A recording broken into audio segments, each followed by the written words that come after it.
bonsoir à tous. À la une de ce journal, l'arrêt des poursuites judiciaires contre 289 personnes jugées devant les tribunaux militaires pour des délits commis dans le cadre de la crise anglophone. Cette décision du président de la République réussira-t-elle à convaincre les jeunes de renoncer à la violence dans les régions anglophones? La volonté du chef de l'État se heurte à une situation humanitaire de plus en plus alarmante. Nous ferons le point en ouverture de ce journal dans la région de l'Ouest qui accueille un grand nombre de déplacés venant de ces régions en proie à des violences meurtrières. Autre sujet brûlant de l'actualité à évoquer dans le journal de 20h, c'est les dépenses sociales au Cameroun, quasi insignifiantes dans la répartition du budget. C'est le rapport 2018 de la Banque mondiale qui tense le gouvernement camerounais qui attribue très peu de ressources financières au secteur de l'éducation et la santé. Nous en parlerons dans un instant.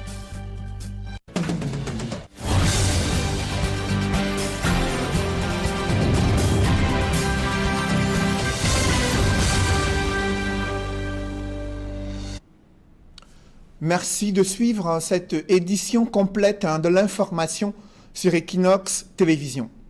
C'est sur son compte Facebook officiel, le président de la République du Cameroun annonce l'arrêt des poursuites judiciaires contre 289 personnes jugées devant les tribunaux militaires pour des délits commis dans le cadre de la crise anglophone. Selon un communiqué du secrétaire général de la présidence de la République, cette décision sera mise en œuvre à la diligence du ministre délégué à la présidence chargé de la défense.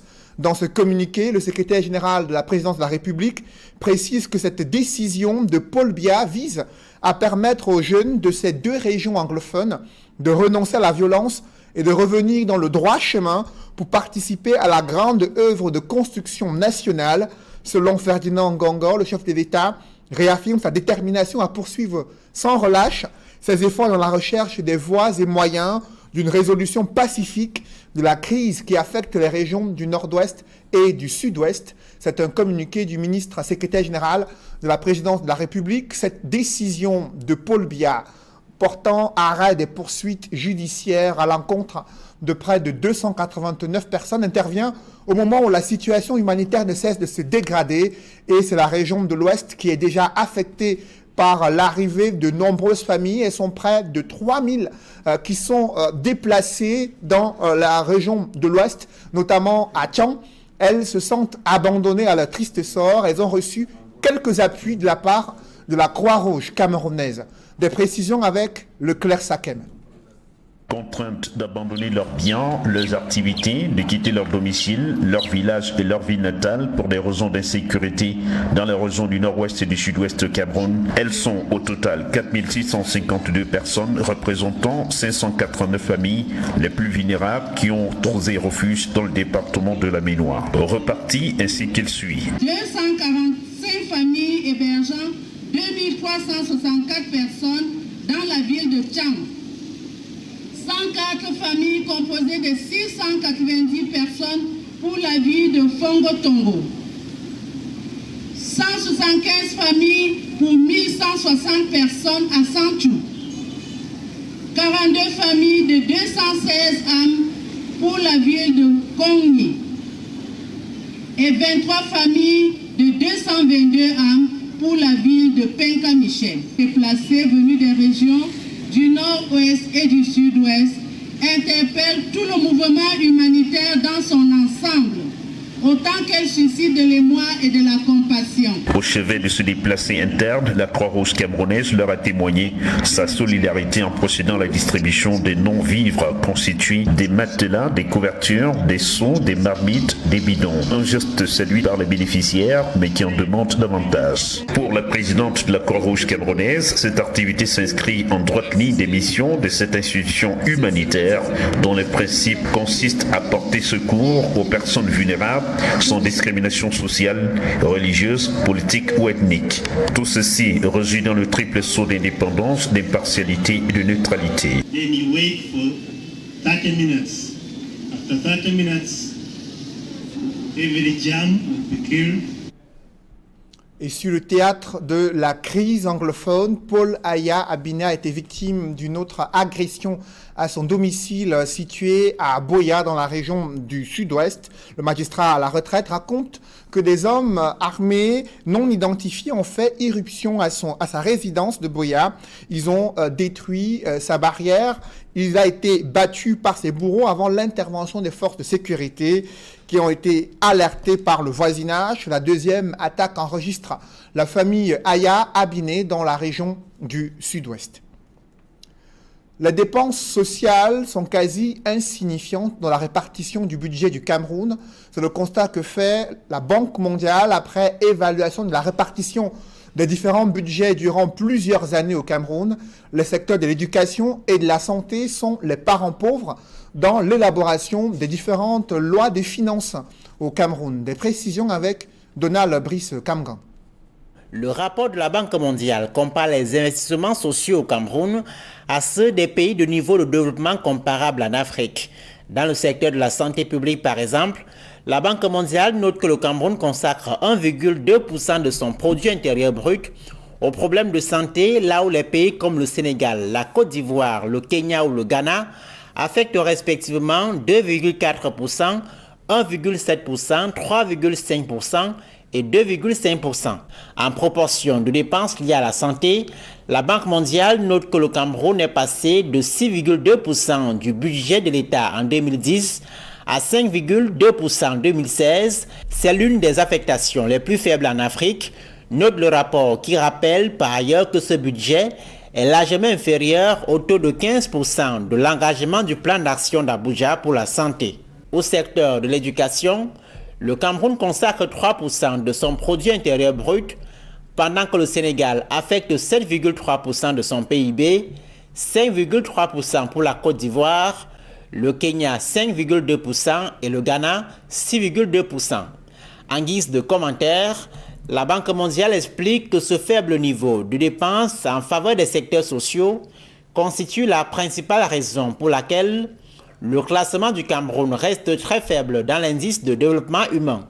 D'après ce classement publié en 2016 par le Programme des Nations Unies pour le développement, le Cameroun occupe le 153e rang sur 179 pays enquêtés. Sur la rationalité des dépenses publiques, la Banque mondiale souligne à grands traits les enveloppes consistantes affectées aux réceptions, aux missions, aux carburants et autres services extérieurs. D'après le rapport, ces services ont coûté au Cameroun 8,7% du total des dépenses publiques entre 2013 et 2015. Au chapitre des recommandations, la Banque mondiale est en faveur d'une rationalisation des dépenses publiques afin de les aligner sur l'objectif d'émergence en 2035. Parlons de l'engorgement des marchandises au port autonome de Douala et de ces multiples conflits entre les acteurs de ces différentes plateformes.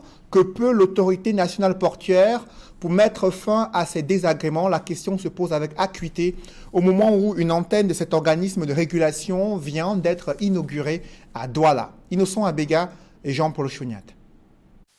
Ces dernières années, le port autonome de Douala a connu des conflits perpétuels entre les différents opérateurs et acteurs sur cette plateforme portuaire. L'arbitrage du régulateur, l'autorité portuaire nationale faisant très souvent défaut, faute d'une représentation dans la ville de Douala, pour prendre à bras le corps la résolution de toutes ces frictions dans la gestion de cette plateforme portuaire. Une antenne de l'APN est désormais opérationnelle à Douala, officiellement inaugurée en présence du gouverneur du littoral Samuel Dieudonné Ivahadiboa, le président du conseil d'administration de l'APN, l'ancien ministre Ngunoko Aounaï.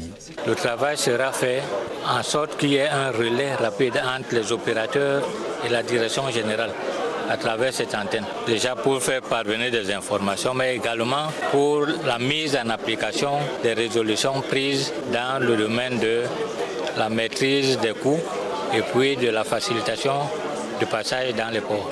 Deuxième préoccupation au port autonome de Douala, l'intense flux de marchandises en provenance de l'étranger. L'engorgement de ce port cause régulièrement de nombreux désagréments et manque à gagner aux importateurs. Le tout estimé à plusieurs dizaines de milliards de francs CFA. Devant cette situation, l'autorité portuaire nationale présente plusieurs solutions. On a connu un grand engagement en 2014. Depuis lors, le gouvernement a pris les mesures nécessaires pour qu'il n'y ait plus, n'est-ce pas, ce genre de situation. Vous savez, entre-temps, il y a le port de Kribi qui a été mis en exploitation et d'autres activités vont suivre dans le cas des autres ports, dont le port de Limbe, par exemple, qui servira d'avant-port au port de Douala.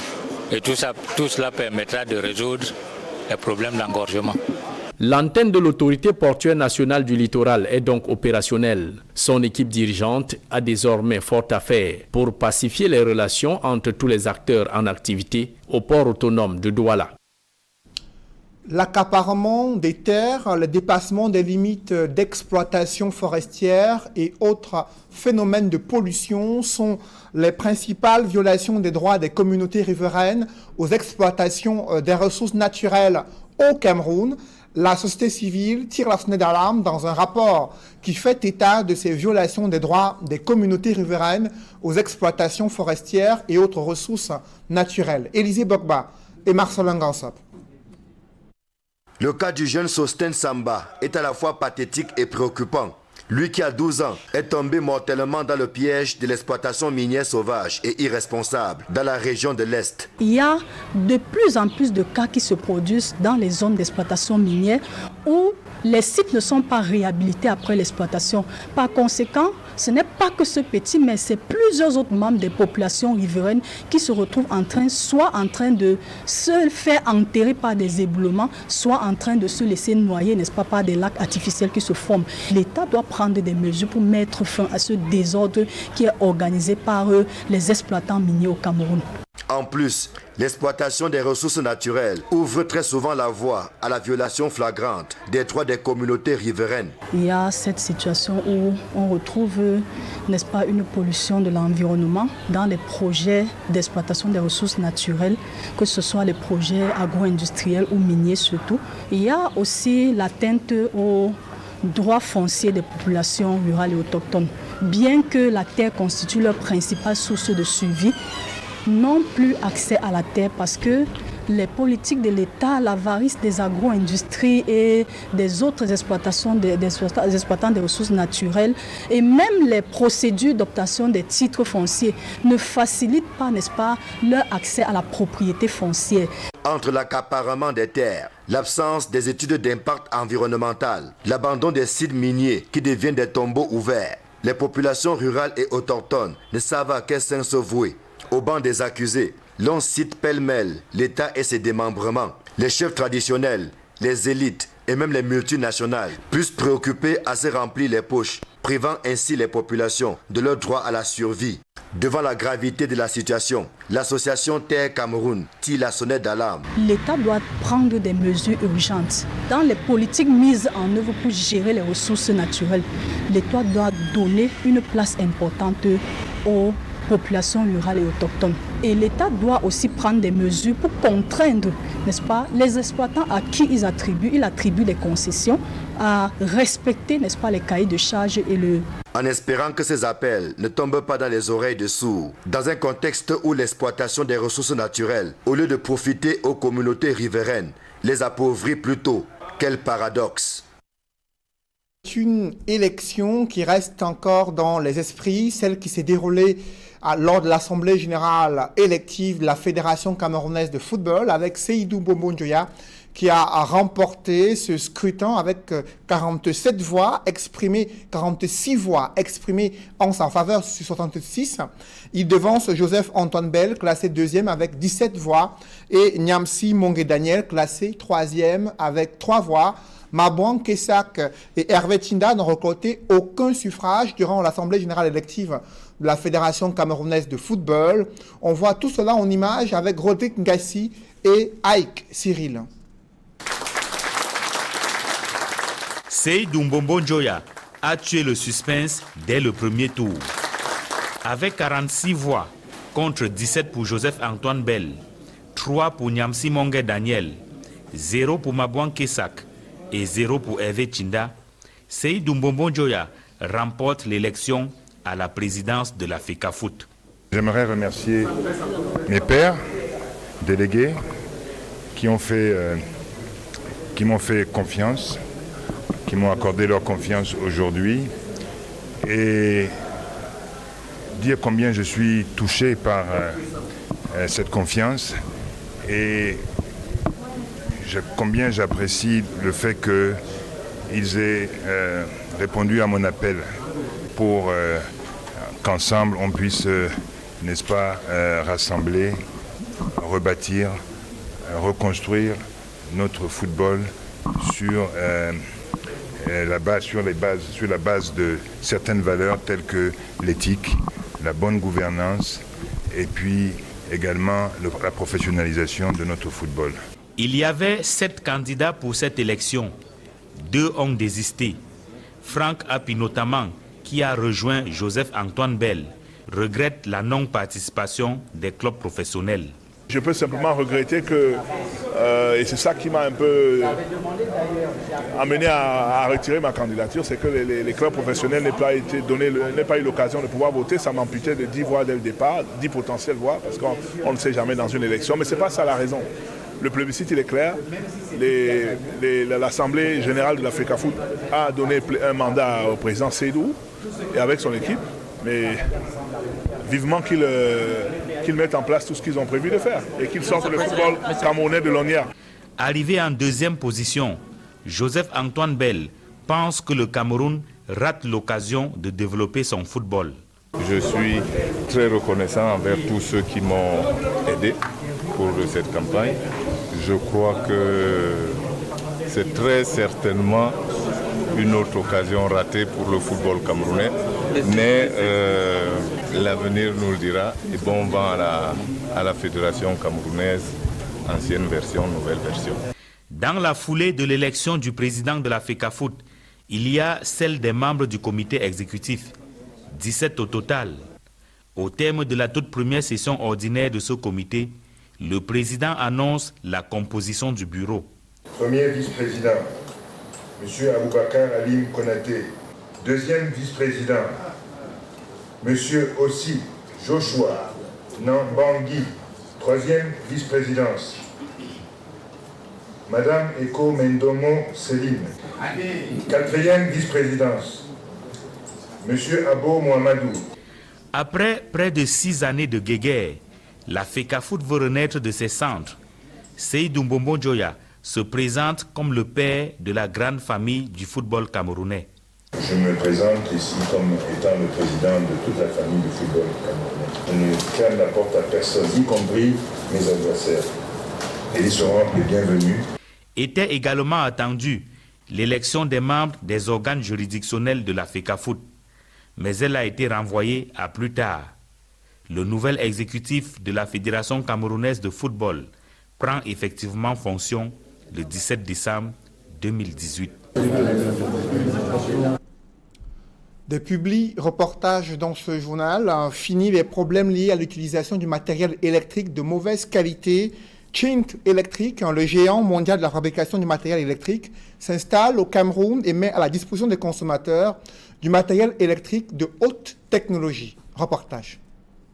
Chint Electric, le géant mondial de la fabrication et de la fourniture du matériel électrique, s'installe au Cameroun. Le groupe international a officiellement marqué sa présence lors d'une cérémonie à laquelle ont pris part de nombreux distributeurs à Douala. Un moment facilité par le partenaire officiel de la marque au Cameroun. Chint, c'est une société internationale qui a été créée il y a plus de 30 ans. C'est une société dans le domaine de l'électricité qui fait dans la production du matériel électrique de basse tension, moyenne tension, haute tension. Et également la production du matériel solaire. Énergie renouvelable.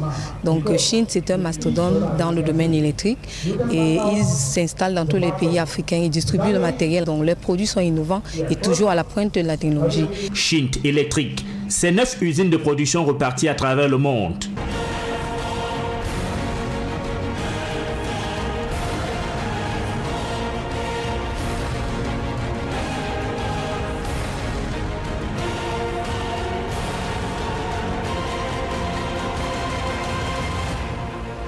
Le Cameroun figure donc désormais parmi les pays qui bénéficient du savoir-faire de Chint Electric.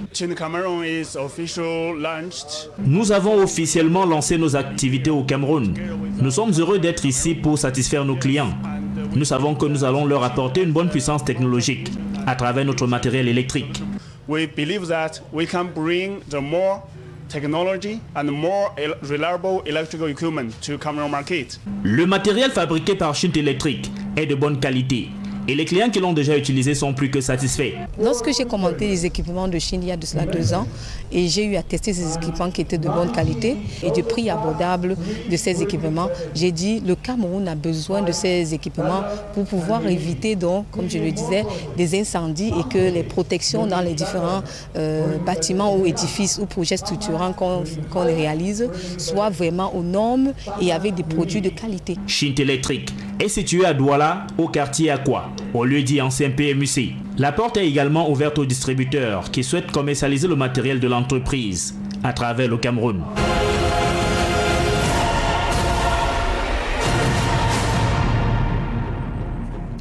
L'Institut supérieur Istama a connu une effervescence particulière lors d'une cérémonie de remise des parchemins à la 2e promotion des étudiants de l'Université d'Evry, Val-de-Saône en France, formation délocalisée au Cameroun grâce au partenariat entre cette université française et Istama. Reportage. L'ambiance est festive ce jour à l'Institut supérieur de technologie avancée et de management à l'occasion de la cérémonie de remise de diplôme de fin de formation à cette 2e promotion d'étudiants. Pour la circonstance, autorités administratives, responsables d'établissements, partenaires, parents et amis des lauréats ont tenu à célébrer les performances de ces apprenants et de cet institut supérieur de référence. Ces lauréats sont désormais prêts à frapper aux portes de l'emploi grâce à la formation de qualité adaptée aux besoins de l'entreprise reçue à Istama. C'est la consécration des efforts des étudiants après toute une année de formation. Effectivement, ces jeunes qui doivent entrer pour frapper aux portes des entreprises méritent d'être formés de manière à ce que les entreprises ne puissent pas en pâtir. Cette promotion a reçu des formations identiques avec les universités étrangères, notamment françaises, grâce au partenariat qu'entretient Istama. Je pense que le score est très bien pour moi et je suis contente de mes enfants parce que je ne peux qu'apprécier cette 2e promotion des étudiants qui ont obtenu leur diplôme français à partir de Istama, parce qu'étant à Istama, ils fréquentent, mais ils sont les étudiants de l'université d'Evry. Nous sommes en partenariat avec Istama et nous y dispensons des formations délocalisées. Et à ce titre, nous allons délocaliser des nouvelles filières. Sur le plan professionnel, ils sont formés pour un métier, ils sont formés, ils sont prêts pour l'entreprise. Et vous-même, vous avez constaté les œuvres de ces étudiants, ce qu'ils sont en mesure de faire. Ces lauréats ont d'ailleurs saisi cette occasion pour étaler leur savoir-faire. Nous allons dire merci à nos professeurs qui nous ont donné une formation très appliquée, de qualité. And I'm very happy to graduate from Istama. As they used to say, Istama réussit ses savoirs choisis. That means if you choose well, that's how you also succeed well. Nous avons vu, n'est-ce pas, un promoteur qui est soucieux, n'est-ce pas, de l'encadrement de la jeunesse de notre pays, parce que c'est la prestation qu'ils vont donner sur le terrain qui va également inspirer, n'est-ce pas, les cadets. Et puis je les demande aussi de ne pas être seulement les chercheurs d'emploi qui fassent un effort, n'est-ce pas, de créer d'autres emplois, n'est-ce pas. Comme vous le savez, le marché d'emploi est tellement serré que nous ne pouvons pas attendre tout du pouvoir public. Il ne reste plus qu'à ces nouveaux diplômés de faire bon usage de leur parchemin pour obtenir une place de choix dans le monde de l'emploi. Istama, réussir ses savoirs choisis. L'Association des assureurs du Cameroun a organisé une marche sportive et multiplié des actions sociales pour démontrer son engagement citoyen. Reportage. Conscient de ce que le sport comporte de nombreux avantages, tant en termes de santé qu'en productivité, les associations des sociétés d'assurance du Cameroun se sont donné rendez-vous ce jour à Douala dans le cadre de la journée sportive ASAC 2018, 13e édition. Le sport a toujours ses vertus, celle qui consiste à créer de l'harmonie dans un groupe, à créer de l'unité, dans un groupe où la concurrence est souvent féroce. Donc on a besoin de sport pour pouvoir changer les esprits, pour pouvoir être dans la joie, pour pouvoir s'amuser. Tous aux couleurs de l'association, ces assureurs ont arpenté les rues de la ville. Place par la suite aux étirements, le tout dans une ambiance bon enfant. Pour cette 13e édition de la SAC, 2 rencontres sportives étaient au programme. Pour le match de football masculin, dont le coup d'envoi a été donné par le président de la SAC, c'est l'Assurance Générale du Cameroun qui a remporté pour la 3e fois consécutive cette Coupe de la SAC. Extrêmement content, vraiment extrêmement content.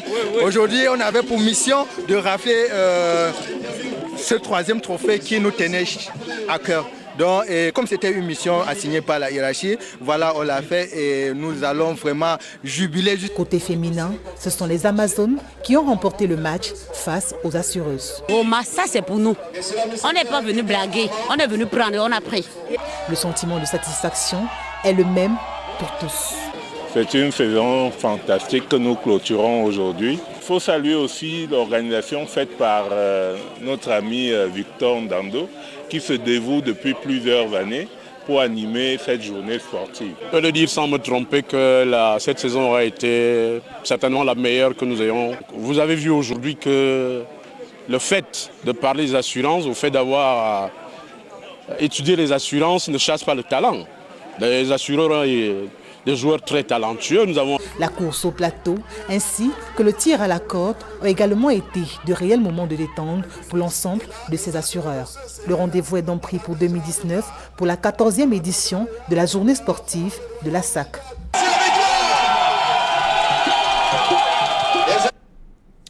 Mesdames, Messieurs, c'est la fin de ce journal. Merci de l'avoir suivi. Juste après cette édition de 20h, retrouvez Serge Alain Autou et ses invités pour le débrief du journal sur le plateau d'Equinox Soir. Serge Alain. C'est Dumbomo Njoya depuis hier à la tête de l'exécutif de la Fédération camerounaise de football, mais quelques-uns de ses lieutenants sont connus, parmi lesquels un certain Joshua Nambangui aussi. Il est le 2e vice-président dans le cadre de ce comité exécutif de la Fédération camerounaise de football. Il a été élu durant cette assemblée générale élective. Il fait partie du noyau dur de cette nouvelle ère qui souffle sur l'instance fêtière du football camerounais, dont les chantiers prioritaires sont de rassembler la famille du football camerounais, mais aussi de redorer l'image de cette FECAFOOT qui a été plusieurs fois critiquée pour ses soupçons de corruption décriés durant les années antérieures. Serge Alain. Élection à la Fédération camerounaise de football dont nous prolongeons le débat ce soir, madame, monsieur. C'est donc l'essentiel du débrief. Equinox Soir, 2e partie. Bonne soirée à vous, Cédric. Bonne soirée à vous, Serge Alain. Rendez-vous lundi, 20h. Rendez-vous